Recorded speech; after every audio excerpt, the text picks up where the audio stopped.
जो हिमालय हैं और उनकी माता मैना जी ने आकर के कहा कि बेटा वो तो शिव तो औढ़रदानी है, वीतरागी तपस्वी हैं, उन्हें किसी से मोह ममता है नहीं, तो तुम क्यों इसके चक्कर में पड़ी हुई है? बाबा है चलो। पर पार्वती जी हठात वहीं पर बैठ गई। उन्होंने कहा कि मैंने आपको पूर्व में ही संकल्प बता दिया है कि मेरे पति भगवान शिव हैं और मैं उन्हें प्राप्त करके मानूंगी, चाहे वो कितनी भी हटी हो, कितनी भी क्रोधी हो, कैसे भी क्यों ना हो। पर मैं उनके मंत्र के जाप के द्वारा कठिन तपस्या करके मैं उन्हें मना लूंगी और मैं उनको ही प्राप्त करूंगी। और तब उनके माता पिता चले गए। उसके बाद में वे श्लोक कहती हैं, ना सिद्धित क्रिया का बिना सद्गुरु मिला।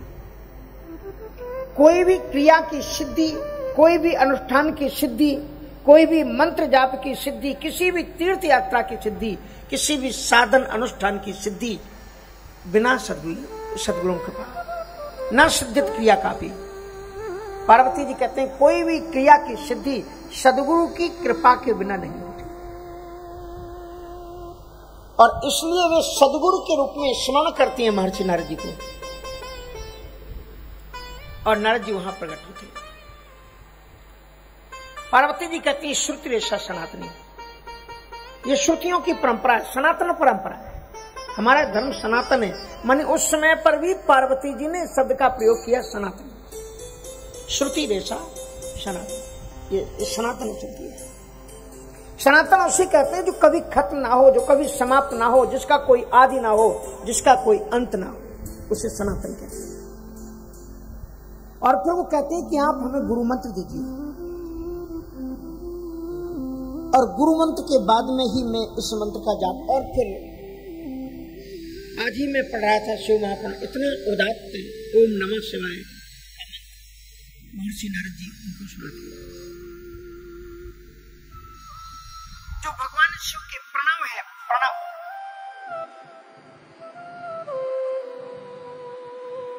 तो प्रा मानी प्रपंच और नव मानी नाव। भारी भवसागर को उतार करने के लिए जो नूतन नाव के समान है उसे प्रणव ओम कहा गया है। और उस प्रणव के साथ में ओम नमः शिवाय मंत्र का उन्होंने प्रदान किया। और फिर वे, ये मंत्र तो कॉमन था, हम और आप सभी जानते हैं। रामानुज संप्रदाय में जो मंत्र बोला जाता है वो मंत्र श्रीमद् भागवत में और अन्य ग्रंथों में स्पष्ट लिखित है। लेकिन फिर भी अगर आप सिद्धि की ओर जाना चाहते हैं, भले ही वो आपको मंत्र याद हो, आपने पहले से पढ़ रखा हो, हर एक ग्रंथ वेदों से ही लिए गए, और जो मंत्र वेदों में ना हो उस मंत्र का जाप गुरु परंपरा से नहीं। इसलिए गोस्वामी तुलसीदास जी ने जो 5वीं भक्ति बताई है, मंत्र जाप मम दृढ़ विश्वास, मंत्र जाप मम दृढ़ विश्वास, पंचम भजन प्रकाशा, पंचम भजन सो वेद प्रकाशा, मंत्र जाप मम दृढ़ विश्वासा, मंत्र जाप मम दृढ़ विश्वासा, पंचम भजन प्रकाशा, पंचम भजन सो वेद प्रकाशा। मेरे मंत्र का जाप करें, और मेरे मंत्र का जाप गुरु द्वारा प्राप्त मंत्र से करें। और वो मंत्र कैसा होना चाहिए? गुरु भी अब बड़े मनमुखी हैं, गुरुओं की खुद ही गुरु नहीं है, ऐसे गुरु हैं। हाँ, अब जिन गुरुओं के ही गुरु नहीं है और वो गुरु हैं, तो फिर वो कहां से शुरू होंगे पता नहीं, कहां खत्म होंगे ये भी पता नहीं। इसलिए मंत्र कहां से करें? बोले मंत्र जाप मम दृढ़ विश्वासा, पंचम भजन सुवेद प्रकाशा। मंत्र वैदिक होना चाहिए, जो देवता वेदों में नहीं है, जो देवता जिनकी पूजा अर्चना वेदों में उल्लिखित नहीं है, जो मंत्र वेदों में ना हो, ऐसे मंत्रों का जाप श्रेयस्कर नहीं माना गया है। मंत्र जाप मम दृढ़ विश्वासा पंचम भजन सु वेद प्रकाश। वेदों में प्रकाशित होना चाहिए। अब कितने कितने सच्चे डेरा, तो सौदा डेरा, पता नहीं क्या क्या अब बन गए। इनके मंत्र क्या है पूछो इनसे। इनकी परंपरा कहां से शुरू होती है, इनसे पूछो इनसे। जो तंत्र मंत्र टोटा टोनके आदि के माध्यम से लोक कल्याण की बात करते हैं, उनसे पूछो ये परंपराएं कहां से उनकी। तो कहने का मतलब यह है कि मंत्र वैदिक होना चाहिए, और वो संत जिसके द्वारा आप गुरु दीक्षा ले रहे हो वो भी निर्वकारी भाव से वैदिक परंपरा किसी संप्रदाय से दीक्षित हो परंपरा में। जैसे श्रीमद जगतगुरु रामानंदाचार्य जी महाराज राघवाचार्य जी के, और राघवाचार्य जी से पूरी परंपराएं लेकर के चलोगे तो जो राम मंत्र दिया जाता है आपको, जो राम मंत्र सीधे राम जी से चलता है। राम जी जानकी जी को देते हैं, जानकी जी हनुमान जी को देते हैं, हनुमान जी ब्रह्मा जी को आते हैं। क्रम परंपरा ऐसा अनिर्वचनीय मंत्र है।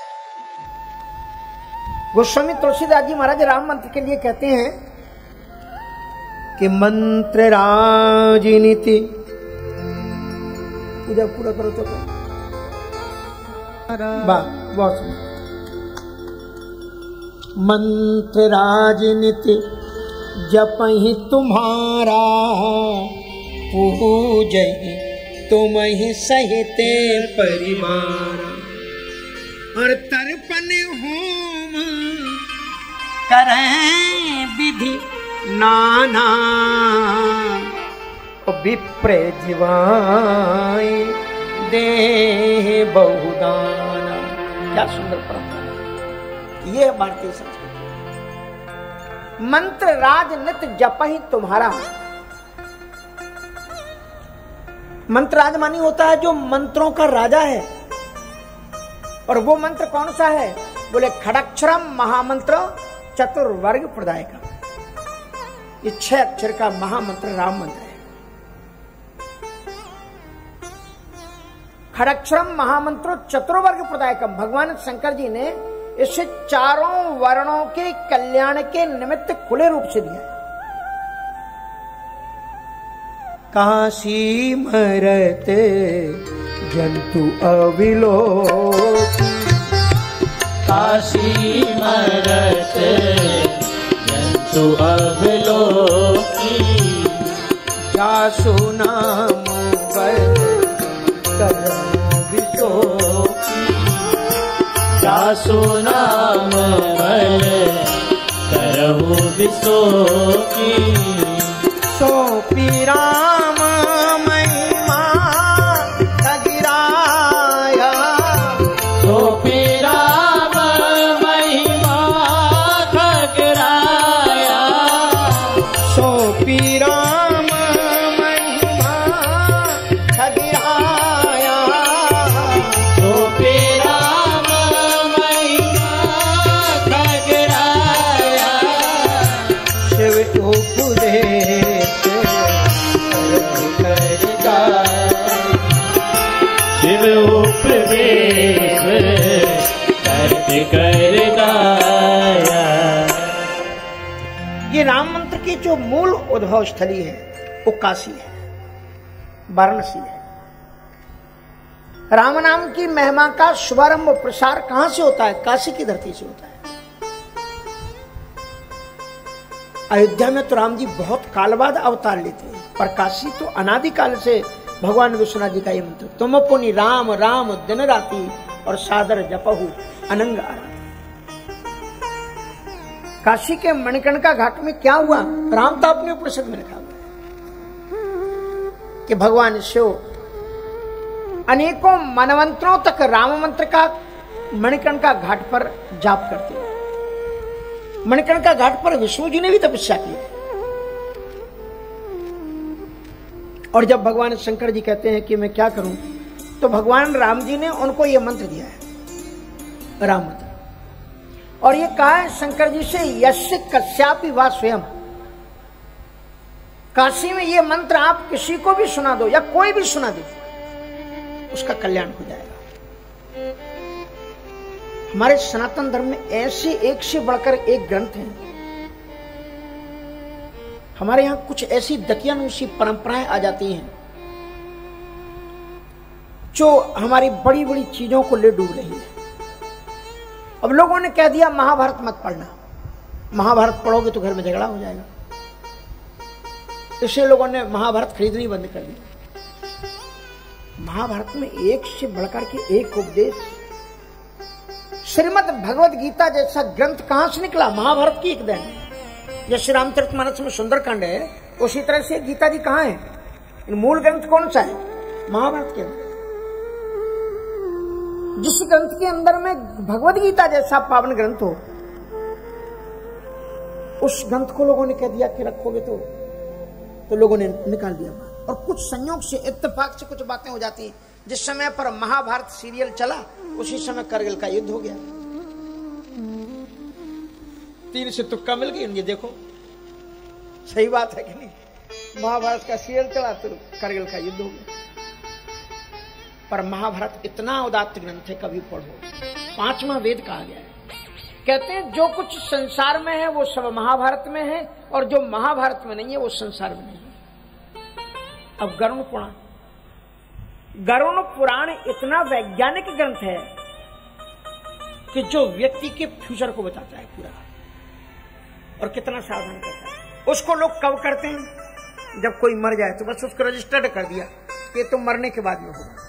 अब मरने के बाद में वो तो गया, वो क्या करेगा सोचकर। अगर मरने के पहले उसने कहीं गरुण पुराण सुना होता तो उसे पता लगता कि अगर ये कर्म करोगे तो इसमें नहीं जाना पड़ेगा, ये कर्म करोगे तो इसमें नहीं जाना पड़ेगा, ये कर्म करोगे तो इसमें। और वो लोग सुनते हैं, उसके घर परिवार वाले जो नाते रिश्तेदारों को देखने में लगे हुए हैं, ये आया है वो आया है, और उसके शोक में डूबे हुए आंसू बहा रहे हैं। वो गरुण पुराण सुने। और गरुण पुराण इतना महत्वपूर्ण ग्रंथ है, अगर मैं कह दूं तो सुमेरु ग्रंथ है। मुझे समझ में आता है कि शायद कोई भी पुराण कोई सुने चाहे ना सुने, गरुण पुराण तो व्यक्ति को सुनना ही चाहिए। क्योंकि जिसका वर्तमान सुधरेगा उसी का भविष्य सुधरेगा, और जिसका वर्तमान अच्छा नहीं है उसका भविष्य कभी अच्छा नहीं हो सकता है। वर्तमान किसे कहते हैं? वर्तमान जिसको हम वर्तित कर रहे हैं, जिसमें चल रहे हैं, उसको वर्तमान कहते हैं। इसलिए गरुण पुराण तो व्यक्ति को जीते जी सुनना चाहिए, और इसका तो आयोजन होना चाहिए। कितने महान महान ग्रंथ। शिव महापुराण को मुझसे कई बार लोगों ने कहा कि महाराज शिव महापुराण करें। वैसे तो मैंने सन 95 में मैंने अभी जब कहीं पर किया तो एक सज्जन बोले, महाराज जी अब वो क्या है कि एक व्यक्ति शिव महापुराण के नाम से प्रसिद्ध हो गए और खूब पैसे हो रहे, तो सब लोग सोच रहे कि शिव महापुराण। मैंने उनको कहा कि पूछना हमारे दीनदयाल जी से और जो हमारे साथ में। हमने सन 95 में शिव महापुराण 21 दिन दिल्ली के सरस्वती विहार में किया और काफी लोग कितनी अद्भुत बातें, कितनी अद्भुत सिद्धांत शिव महापुराण में। एक पुराण पढ़ो तो जिसको पढ़ो ऊंची में लगता है कि तो ज्ञान का भंडार है, और आपके पास 18 पुराण, 18 उपपुराण। कितने रिच हो, कितने धन है, कितनी धनवान है हमारी सनातन संस्कृति, कितने हमारे पास ग्रंथ हैं। तो इसमें बड़ी महत्वपूर्ण बात, जो गुरु पूर्णिमा महोत्सव है, गुरु वैदिक होना चाहिए, और उसके द्वारा जो हम मंत्र ग्रहण करें वो भी सनातन मंत्र होना चाहिए। सनातन कहने से लगता है यहाँ कोई सनातन नाम का लड़का भी है। कोई विद्यार्थी? आ जाओ बेटा, ऊपर आ जाओ। देखो ये इसके माता पिता अच्छे अर्थ संपन्न हैं, और इस बच्चे को कितने अच्छे संस्कार दे रहे हैं। हमारे गुरुकुल का ये छात्र है। जरा माइक दीजिए, कुछ श्लोक बोलिए।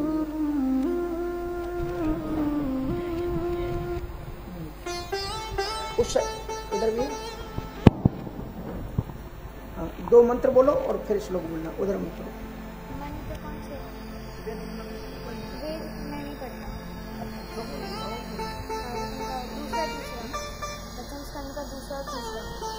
उधर मैं उत्तर बता दो कि तुम क्या बोल रहे हो।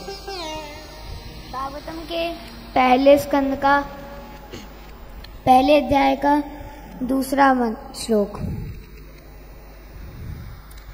निगम कल्पतरोर्गलितं फलम् सुखमुखादामृत द्रव संयुतं पिबत भागवतं रसमालयं मुहुरहो रसिका भुवि भावुकाः नैमिषे निमिषेत्रे ऋषयः शौनकादयः सत्रं स्वर्गाय लोकाय सहस्रसममासत।